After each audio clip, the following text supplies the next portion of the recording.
தூங்கும்போது என்னடா இப்படி ஒரு கனவு? ஷோ, என்னடா அது? சங்கு தார தப்பட்டு எல்லாம் சத்தம் கேட்குது. இதுவும் கனவா இல்லை நிஜமா? அஜிஜோ அப்பா, நிஜம்தான். யார் அவன்? நம்மளை முந்திக்கிட்டதவன். அஜிஜோ, இங்கேதானா?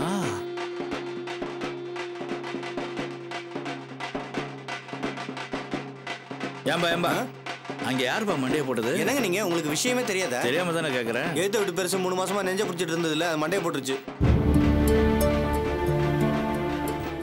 வாழ்க்கை நிலை இல்லாதுன்னு இப்ப நல்லா தெரிஞ்சு போச்சு. அதுக்கு முன்னாடி நம்ம சில விஷயங்களை முன்கூட்டியே தீர்மானம் பண்ணிக்கணும். சாகிற நாள் தெரிஞ்சிட்டா வாழ்ற நாள் நரகமாயிடும் சொல்லுவாங்க.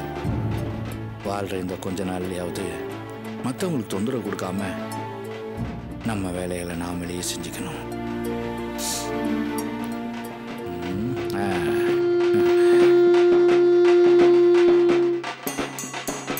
ஆனா இந்த சங்கு செகண்டிலாம் வாசிக்கிறதுக்கு எவ்வளோ கேட்பீங்க?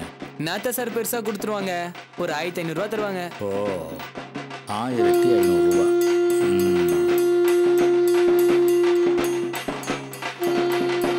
ஏம்பா இந்த பாடம் கட்டுறதுக்கு எவ்வளோ வாங்குறீங்க? என்ன இந்த ஓலை, மூங்கில், கயிறு இதெல்லாம் ஒரு 2500 ரூபா ஆகும். அது இல்லாமல் என் கூலி ஒரு 500 ரூபா, அவ்வளோதான். 2500, ஒரு 500, 3000, அவன் ஒரு 1500, 4500 ரூபா. சரி, நீ வேலையை பாரு.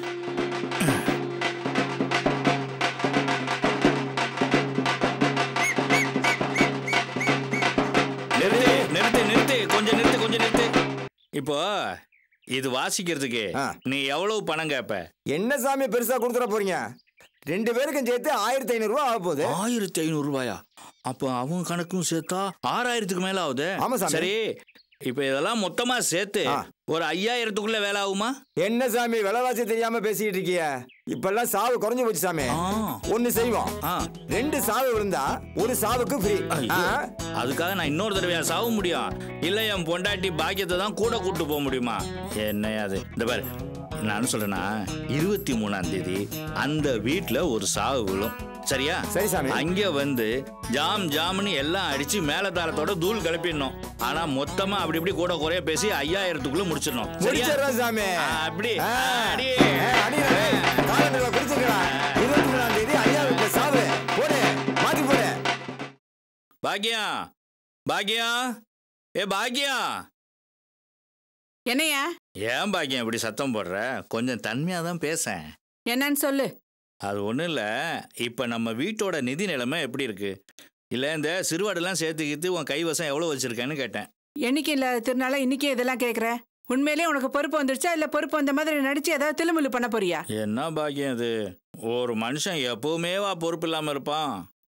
நாளைக்கு திடீர்னு வீட்டில் ஒரு நல்லது கெட்டது நடந்துருச்சுன்னா உன் கை செலவுக்கு பணம் வேணுமே, அதான் எவ்வளோ வச்சிருக்கேன்னு கேட்டேன். எனக்கு ஒண்ணுமே புரியலையே. இது நாள் வரைக்கும் இந்த வீட்டுல எந்த நல்லதையும் நீ பார்த்ததில்ல, கெட்டதையும் பார்த்ததில்ல. எதுக்கு இப்ப இதெல்லாம் கேட்குற?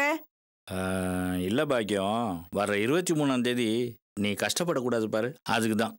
23ஆம் தேதி நான் எதுக்கு கஷ்டப்பட போறேன்? இல்லை, விற்கிற விலைவாசியில் குறைஞ்சபட்சமாக கணக்கு போட்டால் கூட பட்ஜெட்டில் 5000 ரூபாய் கிட்டத்தட்ட ஆயிடும். அதுக்கு தான் கேட்டேன். என்ன பட்ஜெட்டு? எதுக்கு 5000 ரூபாய்? அடிப்பாவி, 23ஆம் தேதியோட என் மேட்ரு ஓவர் ஆயிடுச்சு.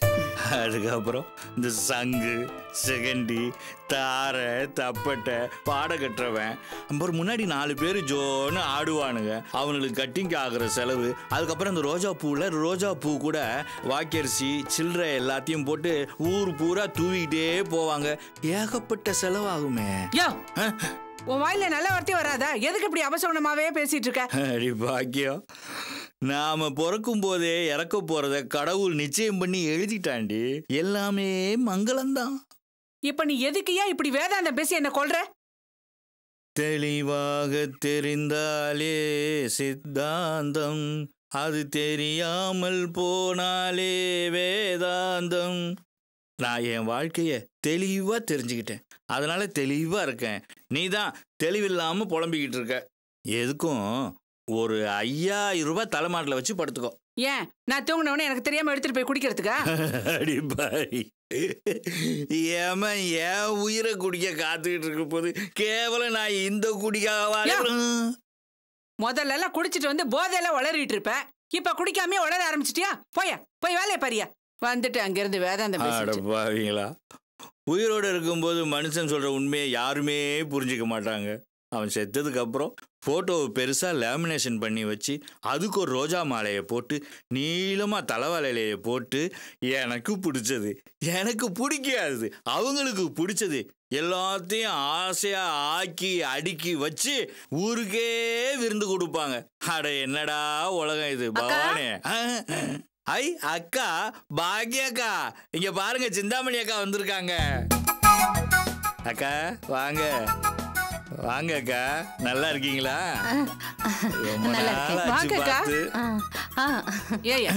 நானும் உனக்கு அக்காவா? நல்லா வந்துற போது வாயில. எப்படி இருக்கீங்க அக்கா? நல்லா இருக்கேன்க்கா. ஐயோ அக்கா, என்னக்கா அண்ணனுக்கு தலையெல்லாம் கட்டு, வர 23ஆம் தேதி வரைக்கும் அடிப்படக்கூடாதுன்னு அந்த ஜோசியர் சொல்லிருக்காரு. ஆமாக்கா, நான் அதை நினைச்சுதான் நானும் நாளை இன்னைக்கு பயந்துகிட்டே. சுமாரியா, இவர் இப்படித்தான் பயத்துல ஏதாவது அபசகுணமா பேசிக்கிட்டே இருக்காரு. நீங்க வந்து உட்காருங்க வாங்க. நான் அபசகனமா பேசுறேன், நீங்க 2 பேரும் நல்ல சகுனமாவே பேசுங்க. என்ன அக்காவோ அக்கா அக்காவா? உட்காருங்க அக்கா. சரி, நான் போய் உங்களுக்கு குடிக்க ஏதாவது. அதெல்லாம் ஒண்ணும் வேண்டாக்கா, முதல்ல உட்காருங்க. அப்புறம்க்கா, வீட்டுல எல்லாரும் எப்படி இருக்கீங்க? எல்லாரும் நல்லா இருக்கோம். ஆனா இந்த மனுஷன் தான் ஏதாவது வளரிக்கிட்டே இருக்காரு. அத்தை வாங்கத்தே, எப்படி இருக்கீங்க? நல்லா இருக்கேன் அர்ச்சனா, நீ எப்படி இருக்க? நல்லா இருக்கே. அர்ச்சனா, அக்காவுக்கு குடிக்கிறதுக்கு மோர் எடுத்துட்டு வா. சரிங்க. என்னக்கா திடீர்னு வந்திருக்கீங்க? ஏதாவது முக்கியமான விஷயமா? ஆமாக்கா, கல்யாணம் முடிஞ்சு இத்தனை நாள் ஆச்சே. அர்ச்சனாவும் செல்வத்தையும் விருந்து கூப்பிடலான்னு நினைச்சேன். ஏதாவது ஒரு பிரச்சனை வந்து கூப்பிட முடியாம போயிடுச்சு. இப்பதான் எல்லா பிரச்சனையும் முடிஞ்சு போச்சேக்கா, அதான் கூப்பிட்டு போலான்னு வந்தேன். சரி அத்தை, இந்தாங்க மோர்.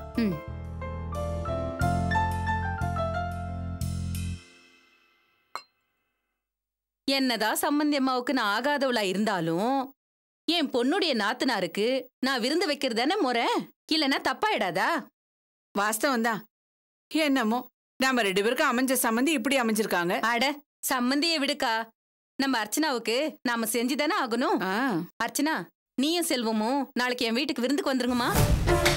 அர்ச்சனா, உங்க அம்மா கிட்ட சிந்தாமணி அத்தை வீட்டுக்கு விருந்துக்கு போறேன்னு சொல்லிட்டு வாமா, இல்லனா ஏன் சொல்லாம போனேன்னு உங்ககிட்ட கோச்சிக்க போறாங்க. ஏற்கனவே உங்க அம்மாவுக்கு என்ன கண்டா ஆகாது, அதுக்கு தாம்மா சொல்றேன். எதுக்குக்கா அவங்க அம்மா கிட்ட சம்மதம் வாங்கணும்? அர்ச்சனா இந்த வீட்டு பொண்ணு, ஏன் மருமக. இதுக்கு முன்னாடி வேணா அவங்க சம்மதம் தேவைப்பட்டிருக்கலாம். இப்போ என் சம்மதம் போதும். இத பாருங்க, நாளைக்கே அர்ச்சனா உங்க வீட்டுக்கு விருந்துக்கு வருவா, நான் அனுப்பி வைக்கிறேன். அக்கா, நாளைக்கு கொஞ்சம் நேரத்தோட அனுப்பிச்சு வச்சிருங்கக்கா. ஆமா, நான் இங்க விருந்து கூப்பிட்ட விஷயத்த செல்வத்துக்கு எப்படி சொல்வீங்க? நான் வேணா போகும்போது சொல்லிட்டு போட்டுமா? எதுக்குக்கா நீங்க இப்ப போய் வெயில் அலையணும்? அதான் வீட்டுக்கே வந்து அழைச்சிருக்கீங்கல்ல, செல்வத்துக்கிட்ட நான் சொல்லி அனுப்பி வைக்கிறேன். சரிக்கா, நான் கிளம்புறேன். அர்ச்சனா, மறக்காம வந்துருமா. அக்கா வரேன்க்கா.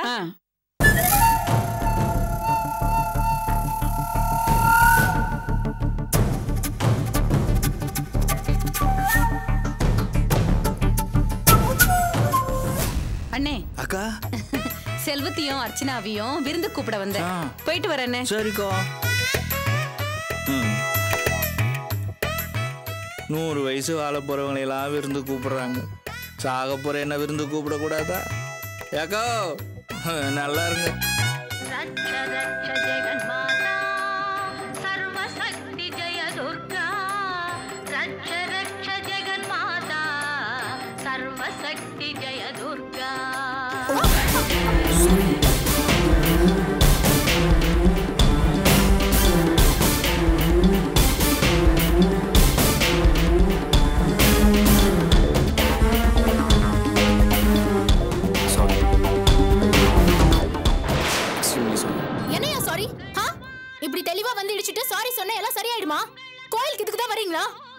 உண்மையிலே தெரியாம தாங்க இடிச்சிட்டேன்.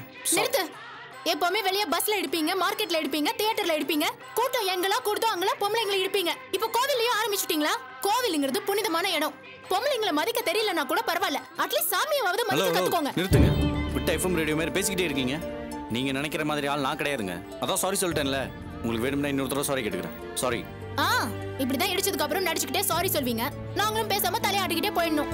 சாரிங்கிற வார்த்தையை வச்சுக்கிட்டு நீங்களா பண்ற வேலைக்கு உங்களெல்லாம் நிக்க வச்சு சுடணும். ஏங்க நான் உங்ககிட்ட எத்தனை தடவை சாரி கேட்கறது? நீங்க பாட்டு கோவத்துல இஷ்டத்துக்கு பேசிட்டு இருக்கீங்க. கோவப்படாம சூப்பரா அடிச்சீங்கன்னு உங்களுக்கு மாலை போட்டு பாராட்டு விழா நடத்த சொல்றீங்களா? என்னம்மா என்னாச்சு? சார் வாங்க சார். அவங்க சாமி கும்பிட்டு வந்துட்டு இருந்தாங்க. நான் பாட்டுக்கு உள்ள வந்துட்டு இருந்தேன். தெரியாம தான் சார் அடிச்சிட்டேன். அதுக்காக அவங்க ஏதோ பேசுறாங்க. ஏமா அவர் தான் சாரின்னு சொல்லிட்டாரு. அப்புறம் நம்ம சாரி சொல்லிட்டா எல்லாம் சரியா போயிடுச்சா? ஏமா சாரை பார்த்தா ரொம்ப டீசெண்டா தெரியுது. அவர் வேணும்னு வந்து இடிப்பாரா? பொறுக்கீங்களா இப்போ டீசெண்டா தான் வெளிய வரானுங்க. Hello, this is too much. Mind your words. ஓ, நீ இங்கிலீஷ்ல பேசினா உடனே நாங்களாம் பயந்துடணுமா? ஏமா பார்த்தா படிச்ச பொண்ணு மாதிரி இருக்க, இந்த சின்ன விஷயத்தை இவ்வளவு பெருசாக்குறியே? எதையா சின்ன விஷயம்? நீயும் ஒரு பொண்ணா இருந்து உன்னை ஒரு பொறுக்கி இடிச்சிருந்தானே உனக்கு தெரிஞ்சிருக்கும் இது சின்ன விஷயமா பெரிய விஷயமான்னு. ச்சே, நிம்மதிக்காக தான் கோயிலுக்கே வந்தேன். இப்படி ஏங்க நிம்மதியை கெடுக்குறீங்க? ஏன் நிம்மதியை கெடுத்துட்டு உங்க நிம்மதியை நான் கெடுத்தேன்னு சொல்றீங்களா? இப்படி விட்டு கொடுக்காம பேசினா எப்படிமா? சார் தான் சாரி கேட்டாருல்ல. ஓ, நீயும் இவன் கூட சேர்ந்து வந்தானா? இவன் வந்து இடிப்பான், நீ வந்து சமாதானப்படுத்துற மாதிரி பேசி எஸ்கேப் ஆகி போயிடுவீங்க. எத்தனை பேர் கிளம்பிருக்கீங்க இந்த மாதிரி? அம்மா தாயே ஆள விடுமா, நான் வரல இந்த வம்புக்கு.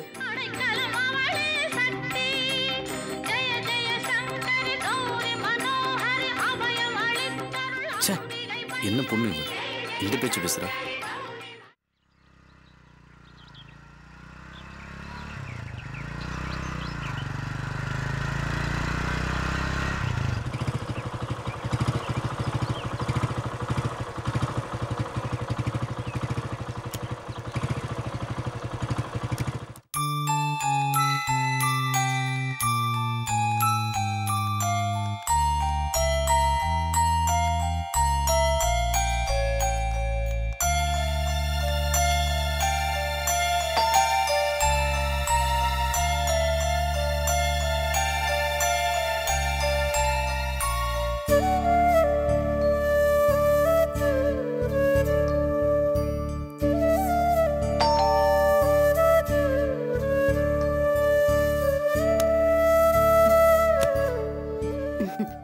வாங்க வாங்க, உங்களை தான் எதிர்பார்த்துட்டு இருக்கு. வா செல்வம், வா அர்ச்சனா,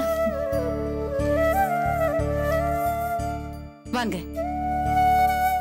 சொன்ன நேரத்துக்கே வந்துட்டீங்களே, உட்காருமா, உட்காரு. நான் குடிக்க கொண்டு வரேன், இருங்க.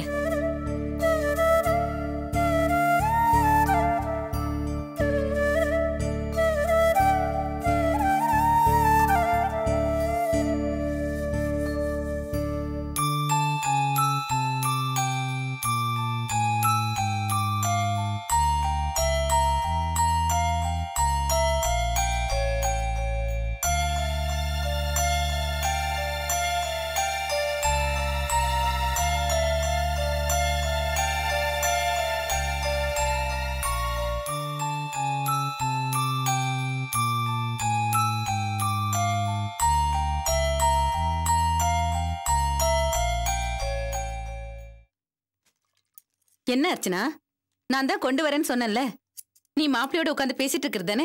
இல்ல அத்தை, நீங்க தனியா வேலை செஞ்சுட்டு இருப்பீங்க, உங்களுக்கு கூட மாட ஒத்தாசை பண்ணலான்னு தான் நானும் வந்தேன். சரியான பொண்ணுமா நீ. விருந்துக்கு வந்த இடத்துல கூட வேலை செய்வாங்களா? சரி, உனக்கு டீ பிடிக்குமா காஃபி பிடிக்குமா? காஃபி. செல்வத்துக்கு டீயா காஃபியா? என்னம்மா, செல்வத்துக்கு டீ பிடிக்குமா காஃபி பிடிக்குமா? டீ தான் பிடிக்கும் அத்தை. லைட்டாவா ஸ்ட்ராங்காவா? லைட்டாவே போதும் அத்தை.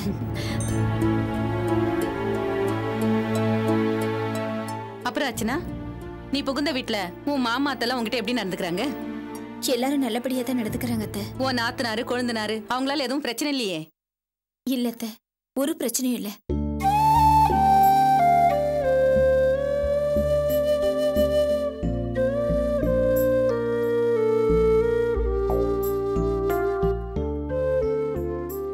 நீ சந்தோஷமா தானே இருக்க?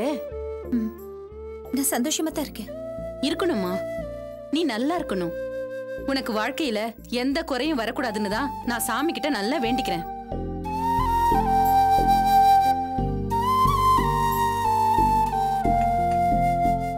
என் பொண்ணு வாழ்க்கைப்பட்ட குடும்பத்தை சேர்ந்தவங்க எல்லாரும் நல்லா இருக்கணும். அதாம்மா என்னோட ஆசை.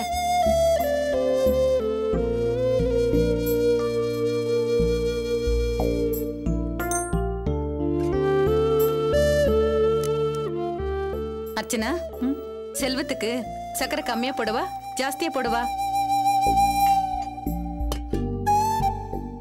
என்னம்மா ஜாஸ்தியா சாப்பிடுவாரா கம்மியா சாப்பிடுவாரான்னு தெரியாதா? தெரியல. என்னம்மா சொல்ற? செல்வத்துக்கு என்ன பிடிக்கும்னு உனக்கு தெரியாதா? இல்ல வீட்ல காஃபி எல்லாம் அத்தை தான் போட்டு கொடுப்பாங்க. நான் கொண்டு போய் கொடுப்பேன், அவ்வளவுதான். அப்படியா? இருந்தாலும் நீ செல்வத்துக்கு என்ன பிடிக்கும் என்ன பிடிக்காதுன்னு தெரிஞ்சு வச்சுக்கணுமா? சரி சரி, நான் சர்க்கரையை மீடியமாவே போடுறேன்.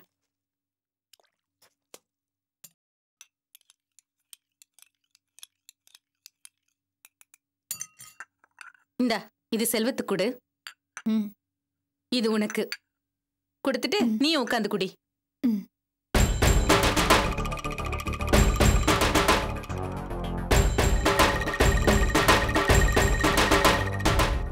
என்னவோ ஒரு விஷயம் தப்பா இருக்கிற மாதிரி தெரியுது.